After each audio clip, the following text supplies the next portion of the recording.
आप एक अच्छे पति साबित नहीं हो पाए हैं, जिसका बड़ा प्रमाण यह है कि आपकी पत्नी लड्डू गोपाल की मूर्ति ले आई है वृंदावन से, और लड्डू गोपाल की श्री कृष्ण की मूर्ति में उनको अपना पति नजर आ रहा है, जबकि घर में साक्षात पति घूम रहा है, उस पति में उनको श्री कृष्ण नजर नहीं आ रहा है।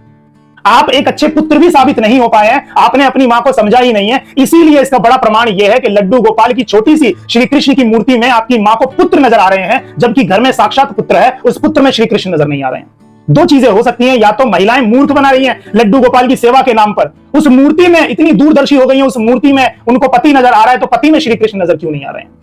उस मूर्ति में बेटा नजर आ रहा है तो बेटे में श्री कृष्ण नजर क्यों नहीं आ रहे हैं। इसका मतलब यह है कि एक उम्र के बाद जब महिलाओं को मानसिक रूप से प्रताड़नाएं दी जाती हैं, जब पति उनको समझ नहीं रहा होता है, तो वो लड्डू गोपाल की मूर्ति में फैंटेसी वाला पति ढूंढने लगती हैं और अपनी सारी चाहत उस लड्डू गोपाल की मूर्ति से पूरा करवाने लगती हैं। बेटा जब मां की नहीं सुन रहा होता है, दूसरे स्टेट में चला जाता है जॉब करने के लिए, जब बेटे का प्यार मां के प्रति वंचित हो जाता है, तो लड्डू गोपाल की उस मूर्ति में मां उस बेटे को देख रही होती है।